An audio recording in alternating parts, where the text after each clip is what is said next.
नमस्कार दोस्तों, मैं name Bhupendra Sharma, motivation speaker and business coach. अगर आपके पास एक भी रुपया नहीं है तो आप परेशान होने की जरूरत नहीं। मैं आपको बताऊंगा 6 पॉइंट जिससे आप अच्छा खासा बिजनेस कर सकते हैं। तो इससे पहले कि आप भावना में खो जाएं और चैनल को सब्सक्राइब करना भूल जाएं तो चैनल को तुरंत सब्सक्राइब करके बेल आइकन दबा लो और वीडियो कर देना लाइक, जिससे कि आपके प्लेलिस्ट में हो जाएगा सेव और जब चाहेंगे तभी से देख पाएंगे। तो शुरू करता हूँ। पहला लेसन आता है, एक ऐसा आदमी था जो बहुत गरीब था, उसके पास पैसे नहीं थे बिजनेस करने के लिए। बट वो क्या था, उसको पता चला कि उसके जो है कुछ पेरेंट्स ने कुछ सेव मनी उसके लिए छोड़ के गए हैं जिससे वो अपना बिजनेस शुरू कर सकता है। तो बगैर वो पैसा दूसरी जगह पर इन्वेस्ट करने के बजाय उसने क्या किया, उसने खुद का बिजनेस शुरू किया। और वो बिजनेस शुरू किया कि लोगों के जो सिल करके कपड़े आते थे उनको प्रेस करने का। अब उनको प्रेस करने का जब बिजनेस शुरू किया तो लोग कपड़े लेकर के आते थे, 600-700 की मशीन खरीदी और उससे क्या किया, प्रेस मशीन और कपड़ा प्रेस करना स्टार्ट किया। जब उसे प्रेस करना स्टार्ट किया, लोग आते थे, देते थे, जाते थे, पैसा कमाते थे। कुछ समय के बाद उसके पास जो लगभग $100 कंप्लीट हो गए।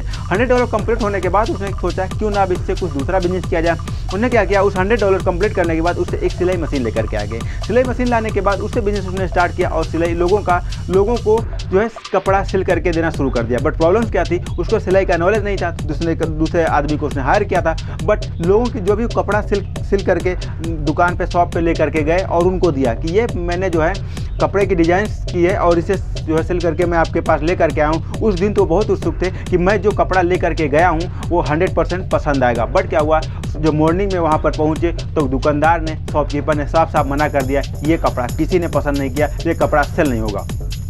अब वो क्या करते हैं, तुरंत वापस आए। अगर उनकी जगह पे कोई होता तो डीमोटिवेट हो जाता। फिर उन्होंने क्या किया, रिसर्च किया और रिसर्च करने के बाद उन्हें ये पता चला कि मार्केट में प्रेजेंट टाइम में क्या चल रहा है। उनको ये पता चली कि जो मार्केट में हमारा जो कपड़ा है प्रेजेंट टाइम में हमारे जो 100 से 150 किलोमीटर में सेल हो रहा है। तो हमें ये पता करना चाहिए कि हमारे 100 से 150 किलोमीटर्स में लोग कैसा कपड़ा पहनना पसंद करते हैं। तब उन्होंने क्या किया, इसके बाद रिसर्च किया और लोगों को देखा किस तरीके के कपड़े पहनना पसंद करते हैं और सेम तरीके से उन्होंने क्या किया, कपड़ा बनाना स्टार्ट कर दिया। लोगों को पसंद आने लगे, लोग उसे पहनने लगे। बट उसमें तब भी प्रॉब्लम थी क्योंकि जो लोग दे रहे थे वही वो भी दे रहे थे। तो बिजनेस तो धीरे धीरे चल रहा था बट अच्छी तरीके से चल नहीं रहा था।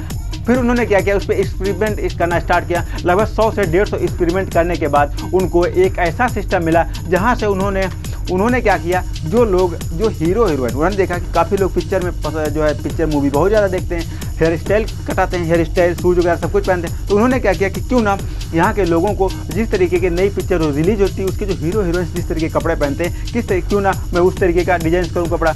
उन्होंने क्या किया, तुरंत उनकी जो भी लोग हीरो हीरोइंस पहनते थे उन्होंने क्या किया, जो एक्टर्स थे एक्टर्स की ड्रेस को कॉपी किया और कॉपी करने के बाद कॉपी पेस्ट करना स्टार्ट कर दिया।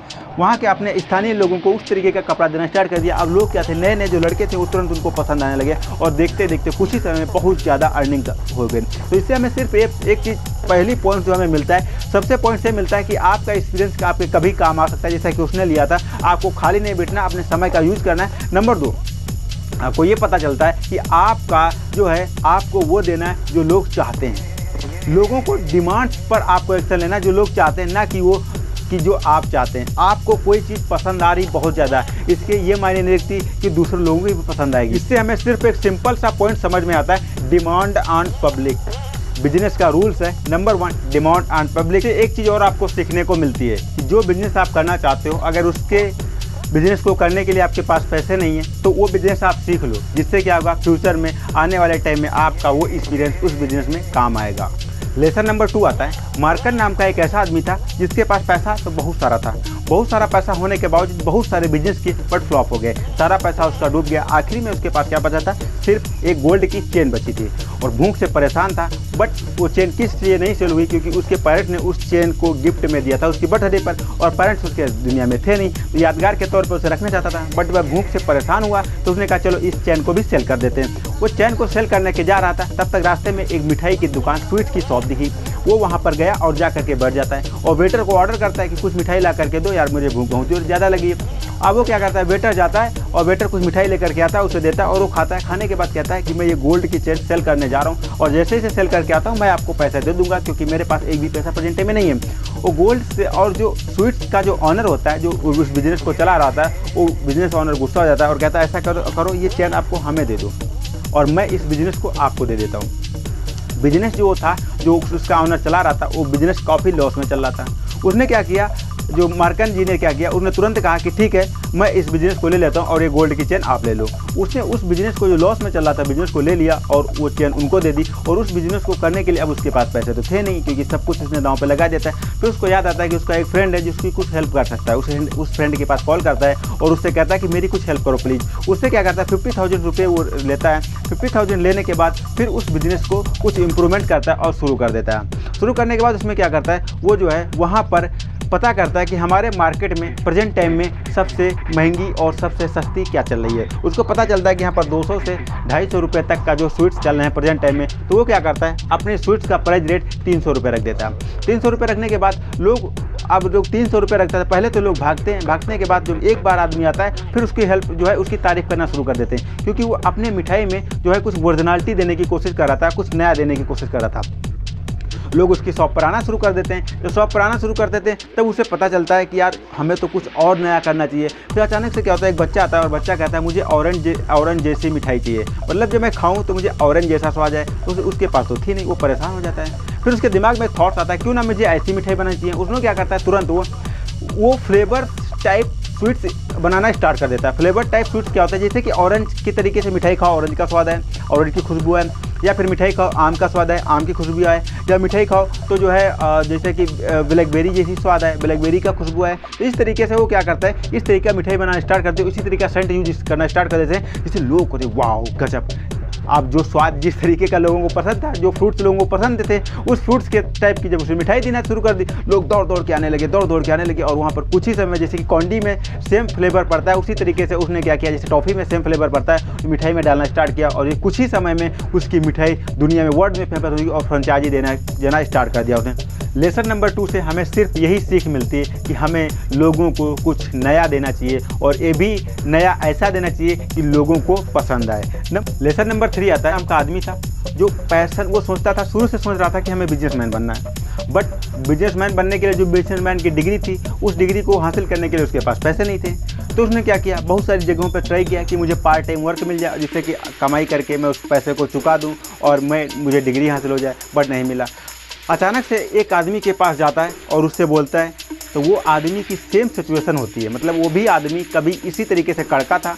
अब वो भी कड़का था, तो अपने पुराने दिन याद आते हैं और उस कड़के की हेल्प करने के लिए तैयार हो जाता है रेहान की। और जब रेहान की हेल्प करने के लिए तैयार हो जाता है तो रेहान क्या करता है, वहाँ पर जॉब करते करते वो अपनी कंपनी में जॉब देता है और जॉब करते करते पढ़ाई करता है। जब तक कि उसकी जॉब कंप्लीट होती है तब तक वो अपनी जॉब से कहीं ज़्यादा उसका प्रमोशन हो जाता है, क्योंकि अच्छे से वर्क कर रहा होता है। कहीं से जॉब से ज़्यादा वो पैसे अर्न करने लगता है वहाँ से, और जॉब से ज़्यादा जब पैसे अर्न करने लगता है कुछ समय बाद वो कंपनी बंद हो जाती है, लॉस में चली जाती है। अब वो रोड पे आ जाता है। अब वो सोचता है अब मैं क्या करूं, बट उसके एक सिस्टम था, उसके पास सबसे बड़ा जो हथियार था, वो अपने पैसे को कुछ ना कुछ परसेंटेज सेव करता था कि क्यों ना मैं कोई नया बिजनेस स्टार्ट करूं। अब नया बिजनेस स्टार्ट करने के लिए उसने जो है आस पड़ोस में देखना शुरू किया कि मैं कौन सा नया बिजनेस स्टार्ट कर सकता हूँ। वो याद करता है कि यार मेरी कंपनी में जब कोई प्रॉब्लम्स आती, कंपनी के जो मशीन में कोई प्रॉब्लम्स आती थी, तो हमारे कंपनी के ऑनर एक मैकेनिक को कॉल करते थे और मैकेनिक आता था, फिर मशीन को ठीक करता था। तब तक के लिए मशीन बंद रहती थी, और बंद रहने के बाद हमारा प्रोडक्शन डाउन होता था, लोगों को जो है कॉस्ट ज़्यादा देनी पड़ती थी पैसा, जिससे काफ़ी सारा नुकसान हो रहा था।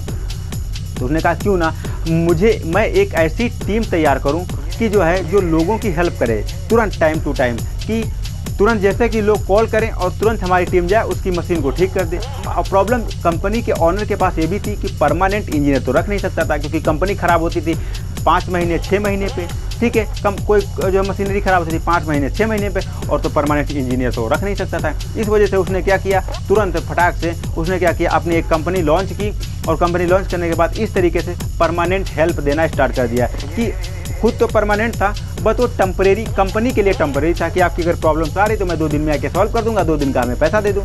पहले तो अकेला काम स्टार्ट किया, धीरे धीरे लोग जानने लगे, कॉन्ट्रैक्ट साइन होने लगे, ऑर्डर आने लगे, क्योंकि जो आप काम अच्छा कर रहा था। फिर उसने क्या किया, इंजीनियर हायर किए, 3 इंजीनियर हायर किए।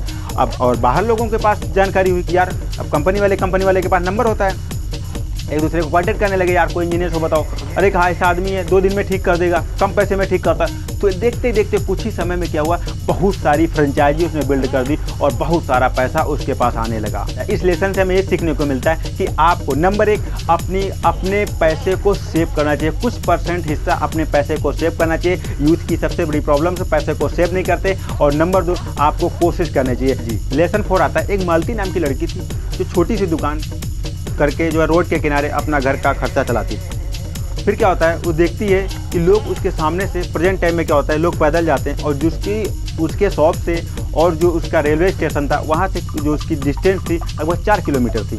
अब लोग वहाँ से पैदल जाते थे, काफ़ी समय उनका लगता था। फिर उसे दिमाग में ख्याल आता है क्यों ना यहाँ पर कोई गाड़ी लगा दी जाए। बट उसकी जो अर्निंग पर डे की 300 रुपये थी, 200 रुपये थी, अब वहाँ पर वो गाड़ी उस टाइम गाड़ी कैसे लगाती। फिर उसे एक दिमाग में और ख्याल आता है कि यार मेरे बगल में जो अंकल जी उनके पास एक जो है स्कूटर खड़ा है जिसका कोई वर्क नहीं है, तो क्यों ना उनसे बात की जाओ। जाती है वहाँ पर, बात करती है कि आप इसे कितना पैसा लेंगे। वो बताते हैं कि यहाँ पर मैं इसका जो है इतने पैसे में सेल करूँगा। वो कहती है ऐसा मैं आपको मंथली इसका मैं पैसा दूंगा, मंथली पैसे इसकी मैं दूंगी, अगर आप चाहते हो तो मैं आप जो है किस्त वाइज आपको पैसे पेमेंट करूंगी। और कहता है ठीक है, आप पड़ोस में रहने वाले ले जाओ। ले करके आती है और क्या करती है, वहाँ पर एक बोर्ड लगाती है कि यहाँ पर किराए पर स्कूटर मिलता है, जिसको अपने भाई को या बहन को किसी को छोड़ने जाना हो यहाँ ले करके जाए और तुरंत हमारा आकर के सामान वापस कर दो, इसका इतना प्राइस लगेगा। अब लोग देखते हैं, अब उसकी मारामारी पड़ जाती है। अब वो क्या करती है, अरे अब ऐसा क्या, अब क्या करें, अब तो लोगों की और डिमांड्स हो गई। अब लोगों की और डिमांड्स हो गई तो पड़ोस में और थोड़ी दूर पे पता चलता है कि हाँ ऐसा वर्क हो रहा है वहाँ पर ऐसा। तब वो अंकल जी जो उसके पड़ोस में अंकल जी थे उसका एग्जाम्पल दे करके वो उसको बताती कि उन्होंने हमको दे दिया है तो आप भी हमको दे सकते हो। अब वो अंकल जी पे ट्रस्ट करके वो भी अपनी गाड़ी दे देते हैं। इसकी वजह से उसने अड़ोस पड़ोस बात करके एक एग्जाम्पल से दूसरा और दूसरा एग्जाम्पल से तीसरा क्रिएट करके क्या कि 3 गाड़ी वहाँ पर लगा देती है, जिसके दिन भर में आना जाना लोगों का हो जाता है और अच्छा खासा उसका पैसा अर्निंग हो जाता है। फिर वो पता करती और भी कई जगहों पर किस तरीके से लोग प्रॉब्लम में है, इस तरीके की प्रॉब्लम कहाँ रही, तो उसी जगहों पर कई सारी जगहों पर वो अपना इसी तरीके से सिस्टम लगाना स्टार्ट कर देती है। और क्या होता है, सिस्टम जो लगाना स्टार्ट करती है अच्छा खासा प्रॉफिट अर्न होता है। देखते ही देखते कुछ समय में उसकी बहुत सारी गाड़ियाँ हो जाती हैं। तो इससे हमें लेसन नंबर 4 से सिर्फ हमें ये सीखने को मिलता है कि आपको एक एसेट से, अगर आप शुरुआत का एक एसेट क्रिएट कर देते हैं, यानी शुरुआत का सिर्फ एक बिजनेस आप क्रिएट कर देते हैं, तो उस बिजनेस एग्जाम्पल से कई सारे बिजनेस आप क्रिएट कर सकते हैं। तो स्टार्टिंग में आपको शर्माना नहीं है, परेशान नहीं होना है, सिर्फ कोशिश करनी है और लोगों को एक किसी तरीके से आप एसेट क्रिएट करो। और उस एसेट है, जैसे मालती ने क्या किया था, एक एसेट क्रिएट किया था, सिर्फ एक एसेट। वो क्या था, एक गाड़ी, फिर उसके एग्जाम्पल से दूसरी, फिर 2 के एग्जाम्पल से 4, फिर 4 के एग्जाम्पल से 8, फिर 8 के एग्जाम्पल से 12, 12 के एग्जाम्पल से 15। लोग ट्रस्ट करते हैं सिर्फ आपके एक कदम से। अगर आप एक कदम रखते हैं तो 100% आपके चांसेस सक्सेस के बढ़ जाते हैं। 5 नंबर पे आता है, मोस्ट इंपॉर्टेंट है, लास्ट है, सबसे ज़बरदस्त है। एक लड़की थी जिसका नाम था रेलिना। उसको क्या था, उसके पेरेंट्स तो ऑलरेडी एक्सपायर हो ही चुके थे और उसके जो आदमी था, हस्बैंड था, उसने उसको तलाक दे दिया था। और तलाक देने के बाद उसके पास एक 6 मंथ का बच्चा था। उसको लेकर के वो अकेली थी और वो जा कर के बहुत प्रॉब्लम में थी और वो कहीं जा कर के किसी तरीके से अपना रूम ले करके और रहना स्टार्ट किया। उसे एक चीज़ का शौक़ था, कढ़ाई और बुनाई का। अब उस सिचुएशन में उसने क्या किया, कुछ अपने किसी तरीके से अरेंजमेंट करके उसने कढ़ाई और बुनाई का सब सामान अरेंज किया और अरेंज करने के बाद अपने इस बिज़नेस को करना स्टार्ट किया। अब करना स्टार्ट तो कर दिया था, अब स्टार्टिंग में तो इसे बहुत मज़ा आ रहा था। फिर इसने क्या किया, अपने फ्रेंड सर्कल के लोगों को बताना शुरू किया और उनसे कहा कि मैं बिज़नेस शुरू कर रही हूँ। अब लोग जो फ्रेंड सर्कल में सारे लोगों को बताया, अब फ्रेंड सर्कल के लोग तो चलो ठीक है, जिसको ज़रूरत थी उसने इसे खरीद लिया। बट क्या था, अब जब फ्रेंड सर्कल उसके ख़त्म हो जाते हैं तो नए लोगों के पास उसे जाना पड़ता है। अब नए लोगों के पास जाने के लिए वो क्या करते थे, घर में उससे कोई घुसने नहीं देता था, एंट्री कोई करने नहीं देता था। अब उस बड़ी प्रॉब्लम में आ गई कि यार मुझे जब घर में एंट्री नहीं करने देते हैं तो मैं लोगों की बात कैसे करूँगी, उनको अपने प्रोडक्ट के बारे में बताऊँगी कैसे। फिर वो क्या करती है, अपने प्रॉब्लम को फोकस करती है, काफ़ी परेशान होकर के बढ़ जाती और अपने प्रॉब्लम से फोकस करती कि हमारा प्रॉब्लम क्या है। हमारा प्रॉब्लम से उनके घर के अंदर एंट्री करना, हमारा प्रॉब्लम सिर्फ घर के अंदर एंट्री करना। तो किस तरीके से मैं अपने घर के अंदर, उसके घर के अंदर एंट्री करूंगी, एक गोल, एक माइंडसेट सेट करती कि हमें किस तरीके से उसके घर के अंदर अब खुद को एंट्री करवाना है। फिर उसे पता चलता है कि हमें लोगों की प्रॉब्लम्स को सबसे पकड़ना है, हमें लोगों की दुखती रग को पकड़ना है। काफ़ी सारे लोगों की काफ़ी सारी प्रॉब्लम्स होती है ज़िंदगी में। कपड़े से रिलेटेड प्रॉब्लम्स अलग होती हैं, मेकअप से रिलेटेड प्रॉब्लम्स अलग होती हैं, पेरेंट्स से रिलेटेड प्रॉब्लम्स अलग होती हैं, पढ़ाई से रिलेटेड प्रॉब्लम्स अलग होती हैं, मनी से रिलेटेड प्रॉब्लम्स अलग होती हैं। तो हमें उनकी प्रॉब्लम्स को पढ़ना है। कपड़ों की प्रॉब्लम्स क्या होती है, उसे जब कपड़ों की प्रॉब्लम्स को पता चलता है कि कपड़े जो है गलत दे दिए जाते हैं, चलते नहीं हैं, टिकते नहीं हैं, उस रंग उड़ जाता है, सब कुछ प्रॉब्लम को पकड़ने के बाद तुरंत उस प्रॉब्लम को पकड़ने के बाद सबसे पहले जाती थी और डोर बजाती थी। डोर बजाने के बाद सामने से जब उसका मकान मालिक निकलता था तो उससे क्या करती थी, वो उससे डिस्कशन करती थी उसके बारे में उस मकान मालिक के बारे में, फिर उसकी कुछ तारीफ़ करती थी, तारीफ़ करने के बाद फिर उसके कपड़े की तारीफ़ करती थी, कपड़े की तारीफ़ करने के बाद और कपड़े की हाल चाल पूछती थी, जब और कपड़ों के बारे में पूछती थी तो उसकी कुछ निगेटिव पॉइंट्स आते थे, उसी निगेटिव पॉइंट्स को पकड़ करके अपना हथियार बना करके सीधे घर में एंट्री कर जाती थी और अच्छा खासा प्रॉफिट अर्न करने लगी थी। कुछ ही समय में देखते देखते काफ़ी सारी फ्रेंचाइजीज उसकी डेवलप हो गई और काफ़ी सारा पैसा अर्न करने लगी। तो इससे में सिर्फ ये चीज़ सीखना चाहिए, ये सीखना चाहिए आखिर उसमें डिफ़िकल्टी जो आ रही है वो सेल नहीं हो रहा है तो उसका रीज़न क्या है, उसके पीछे का कारण क्या है, किस वजह से ये हमारा माल सप्लाई नहीं हो रहा है। अपने गोल को फोकस करना चाहिए, एक मेन पॉइंट बनाओ, एक बिंदु बनाओ। आपको ये देखना है कि कहाँ पर प्रॉब्लम्स आ रही है, आपको ये देखना है कि प्रॉब्लम कहाँ पर आ रही है, उस पॉइंट्स को पकड़ना है। सिर्फ उस पॉइंट्स को अगर आप पकड़ लेते हो तो 100% एक गारंटी के साथ मैं कह सकता हूँ कि जब आप उस पॉइंट्स को पकड़ लोगे तो आप 100% सक्सेस के चांसेस आपके बढ़ जाएंगे। दोस्तों जितना भी ये मैंने पॉइंट्स बताएं 6 पॉइंट्स, इस 6 पॉइंट्स को नोट कर लो और इसे हर जरूरतमंद के पास शेयर कर दो। जितने भी ग्रुप हो social media, Twitter, Instagram, LinkedIn सबके पास भेज दो और अपनी गर्लफ्रेंड के पास जरूर भेजना, क्योंकि इससे क्या होगा, इससे मोटिवेशन मिलेगा और सोचेगी यार क्योंकि इसमें लेडीज़ की स्टोरीज है तो उससे खुद को मोटिवेशन मिलेगा। और अगर बॉयफ्रेंड है तो उसके पास भी शेयर करना, क्योंकि उसे भी मोटिवेशन मिलेगा, क्योंकि इंस्पिरेशन उसे मिलेगा और चाहे अगर वो बिजनेस स्टार्ट करना चाहती है तो कर सकती है। तो मिलता हूँ नेक्स्ट वीडियो में, तब तक के लिए नमस्कार।